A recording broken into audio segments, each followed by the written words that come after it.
Je vais vous faire partager une réflexion que j'ai vue dans le site Shofar.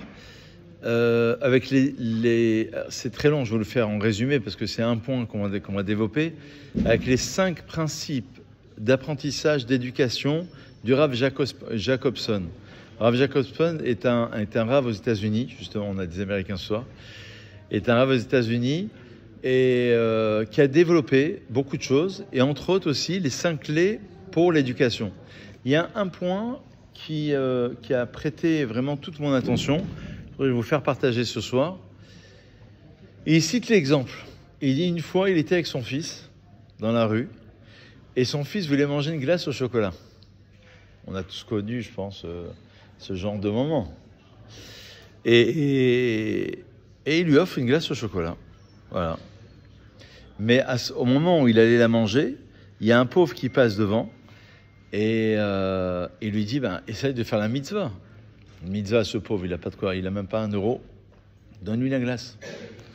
Bon, le petit, mais il lui dit j'ai pas d'argent en plus, donc cette glace, elle est vraiment donnée, je ne pourrais pas la remplacer, quoi. Bon, le petit, il suit son père et il donne la glace. Voilà que quelques heures passent et le père pose la question à son fils, il lui dit mais la glace, elle était bonne? Alors le fils lui dit tu étais avec moi, elle était bonne, je ne l'ai pas mangée parce que je l'ai offerte à un pauvre qui est passé. Et le père lui repose la question à plusieurs reprises, Rabbi Shmuel. Il lui repose la question 2 fois, 3 fois, 4 fois. Et le fils lui dit encore une fois, je n'ai pas mangé la glace, je l'ai donnée à un pauvre. Il lui dit mais ce moment-là, est-ce que tu en es fier de ce moment-là? Il lui dit oui, effectivement, j'en suis fier. Alors il est arrivé à la conclusion de Rav Jacobson que ce qui est relié à l'attrait matériel, concret, c'est un petit peu les parachutes qu'on va lire, le monde de Esav. Il y a Yaakov contre Esav. On reviendra, mais le Maharal de Prague, il explique que Yaakov porte en lui la lettre Yud, c'est le futur, c'est l'avenir. Le Yud, pour l'indiquer à la 3e personne, lorsque le verbe est conjugué, c'est l'indication du futur. Ça veut dire qu'il laisse un avenir. Il fait une action pour ses enfants, pour un temps futur, pour la venue du Mashiach, pour le Beth Amikdash. Et il sait qu'il est en train de construire un avenir. À Esav, il vend son droit d'aînesse pour l'instant du présent. À Esav, c'est Arasso. Et Ésaü en français, c'est celui qui est fait. Ça veut dire c'est celui qui voit l'instant présent. Et donc, il est arrivé à la conclusion, il lui dit, tu vois, si tu avais mangé cette glace, tu aurais profité quelques minutes, effectivement. Mais cet instant-là, tu l'aurais oublié. Quelques heures, quelques jours, alors quelques mois ou quelques années après, on a totalement oublié ce qu'on a mangé, ce qu'on a profité. Par contre, l'action que tu as pu faire, c'est extraordinaire, dit le Rav Jacobson. Et cette action-là, même des années après, tu peux t'en rappeler, parce que tu es satisfait. Ça veut dire que tout ce qui va être de l'ordre de l'intemporel, de l'éternité, c'est quelque chose qui s'inscrit dans l'éternité.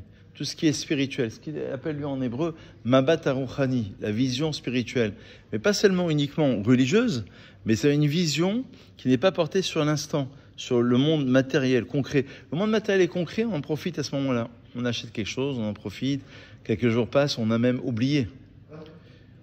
On peut même oublier ce qu'on a profité, ce qu'on a acheté.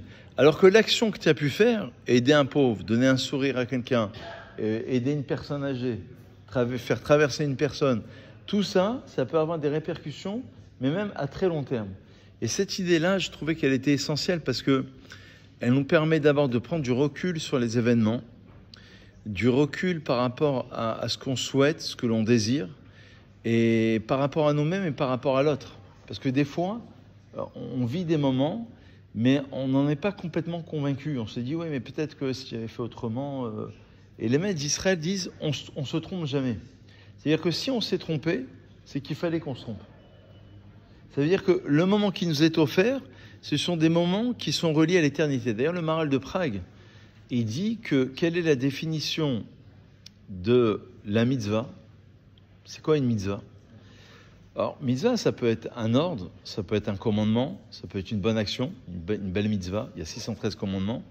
Ça peut être aussi, Gaon de Vilna, il dit c'est Safta, c'est un groupe, on est relié à Dieu grâce à la mitzvah. Le Maharal de Prague, il dit non, la mitzvah, c'est relier le temps dans lequel nous sommes avec l'éternité. C'est ça la mitzvah. Ça veut dire que toutes les actions que l'on va faire, On va faire une prière là, on va faire un kaddish. On m'a demandé de faire un kaddish pour quelqu'un. Ben, ça a une répercussion qui est au-delà du temps, qui va s'inscrire dans toutes les générations. Peut-être que nous, on existe aujourd'hui, peut-être qu'on a le mérite de faire une mitzvah, d'acheter, de vendre, de faire quelque chose, grâce au mérite de nos parents et de nos grands-parents, et certainement d'ailleurs, en remontant jusqu'à Moshe Rabbeinu.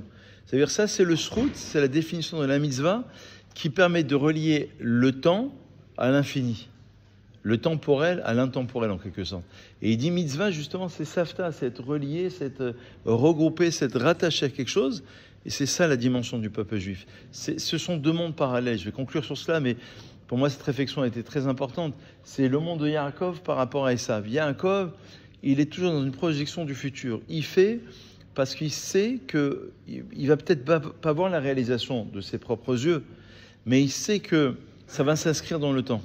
Regardez, dans nos prières de Rosh Hashanah et de Kippour, on prie constamment, on rappelle le souvenir d'Abraham, Isaac et Yaakov, tous les jours d'ailleurs de la prière, le souvenir d'Abraham, Isaac et Yaakov. C'est-à-dire que ce qu'ils ont fait, ça s'est inscrit dans toutes les générations.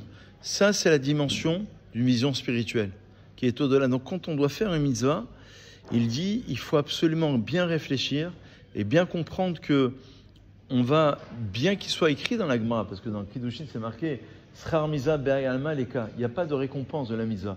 Mais les commentateurs là-bas, ils expliquent, ils disent c'est vrai qu'il n'y a pas de récompense dans ce bas monde. La récompense, elle est dans le monde futur. Alors pourquoi dans le schéma Israël Ve'ayem, Shama Tishme'u, Ve'natati Metar Atzechem, c'est écrit clairement dans le schéma. Si vous écoutez mes mitzvot, je donnerai la pluie, vous allez avoir la récolte, Ve'achalta Ve'samata, tu vas manger, tu vas te rassasier. Ils disent non, ce que tu vas manger, c'est l'usufruit. Mais le capital, c'est dans le monde futur. Ce que tu vas profiter, en vérité, c'est quelque chose que, même 30 ans après, tu vas être fier de toi. Tu vas dire, ah, j'ai fait une mitzvah. J'ai aidé quelqu'un qui était vraiment en difficulté. J'ai pu soutenir une action qui était grandiose. Ça, c'est la vision véritablement du judaïsme, qui est une vision qui, encore une fois, dépasse le temps, qui est purement spirituelle. Que toutes ces âmes reposent en paix, on va faire un kaddish pour leur élévation. Chazak ou Baruch.